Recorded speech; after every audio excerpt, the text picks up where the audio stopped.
right? It's crazy. But our students are inundated with that when they go into a toy store or a clothing store or a bookstore or anywhere. Boys' books, girls' books, boys' stickers. It's ridiculous, right? So they have to know, like, as our job is, they have to think critically about that. So we can't burn all the books in the library that are reinforcing these gender stereotypes that we have to start using, and in our staff rooms as well, and on PA announcements and in assemblies, when I cringe when people are still saying, you know, good morning, boys and girls, today at, you know, it's like, oh, really? So you can change that culture in your school. When we talk about, you know, whether it be kindergarten to grade 7, talking about home life and relationships between, you know, your mom and your dad. Maybe this child has 2 moms, and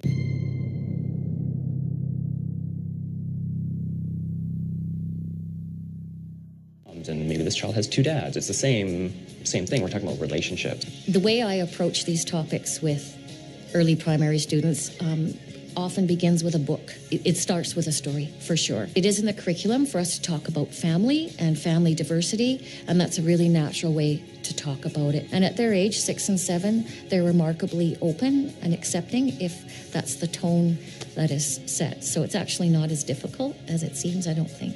Be afraid to start with the younger grades. They are definitely ready to learn about, there aren't just 2 boxes, boy and girl. There's everything in between, and there are different types of families. And the kids are old enough to learn about that and to be accepting of each other's differences. Now, many of you are well aware of this occurring in classrooms, and so many people are under the impression that it's just the evolution of humanity, and they're doing the right thing. They're opening horizons for children. But let me explain something to you. This sudden explosion is by design, and the people behind it are the same people that are behind everything else. The creation of Israel, the oil wars, the Middle East, everything else. It shouldn't be a surprise whatsoever at all. Here, James Corbett explains this much better than I ever could. As every would-be ruler throughout history has realized, society has to be transformed from the ground up.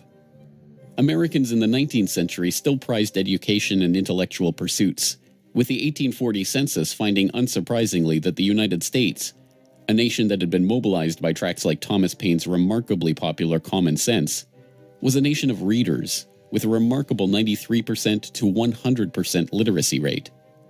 Before the first compulsory schooling laws in Massachusetts in 1852, education was private and decentralized, and as a result, classical education, including study of Greek and Latin and a solid grounding in history and science, was widespread.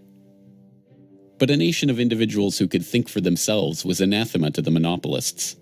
The oligarchs needed a mass of obedient workers, an entire class of people whose intellect was developed just enough to prepare them for lives of drudgery in a factory. Into the midst stepped John D. Rockefeller with his first great act of public charity, the establishment of the University of Chicago. He was aided in this task by Frederick Taylor Gates, a Baptist minister that Rockefeller befriended in 1889 and who would go on to be John D.'s most trusted philanthropic advisor. Gates would go on to write a short tract, The Country School of Tomorrow, that laid out the Rockefeller plan for education. In our dream, we have limitless resources, and the people yield themselves with perfect docility to our molding hand.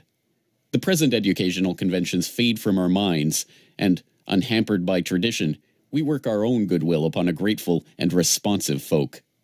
We shall not try to make these people or any of their children into philosophers, or men of learning or science. We are not to raise up from among them authors, orators, poets, or men of letters.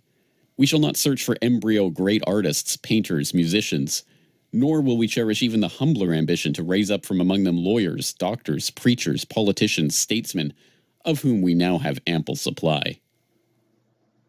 Although Rockefeller's resources weren't exactly limitless, they might as well have been. In 1902, he established the General Education Board to help implement Gates's vision for the Country School of Tomorrow with a staggering $180 million endowment. The Rockefeller influence on education was felt almost immediately, and it was amplified by help from fellow monopolists of the era who were approaching the topic of philanthropy from the same angle. Although best known as a steel magnate, Andrew Carnegie's fortune started on the railroads transporting Rockefeller's Standard Oil around the country, and was greatly magnified by a lucrative investment in property near Oil Creek that provided steady, profitable oil sales. In 1905, he established the Carnegie Foundation for the Advancement of Teaching, a tax-free foundation through which Carnegie and his appointees could direct the development of the education system in the United States and, eventually, worldwide. In 1910, Rockefeller followed suit by establishing the Rockefeller Foundation, which became the tax-free umbrella organization for his philanthropic ambitions. As the Reese Committee, a congressional investigation into the activities of these tax-free foundations in the 1950s, discovered, it wasn't long before Carnegie's endowment approached Rockefeller's foundation with a proposal to cooperate on their shared desire to transform the American education system in their own image. Norman Dodd, the director of research for the congressional committee who was granted access to the Carnegie Endowment's board minutes, explains. So they approach the Rockefeller Foundation with the suggestion that that portion of education which could be considered domestic be handled by the Rockefeller Foundation, and that portion which is international should be handled by the endowment.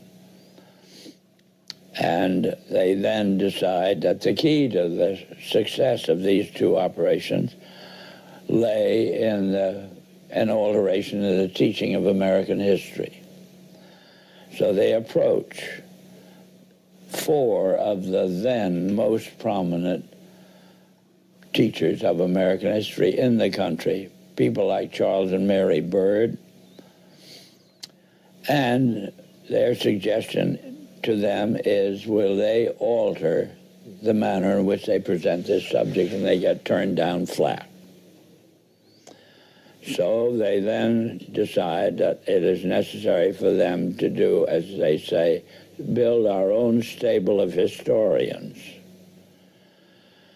And then they approach the Guggenheim Foundation, which specializes in fellowships, and say, when we find young men in the process of studying for doctorates in the field of American history, and we feel that they are the right caliber, will you grant them fellowships on our say-so? And the answer is yes.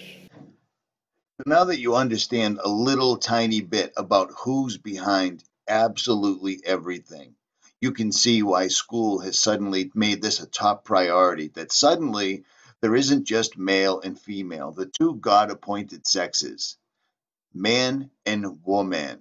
There's everything in between, as this teacher was explaining that she teaches to her 6- and 7-year-old children. The same people that are behind everything, poverty, weather control, wars, politics, are also the same people that started, funded, and drive the education system in America. Why do you think the elites send their children to private schools while your kids are subjected to this stuff? And if you raise a hand, if you say anything, if you quote the Bible, you are quickly labeled intolerant, racist, anti-Semite, or anything else.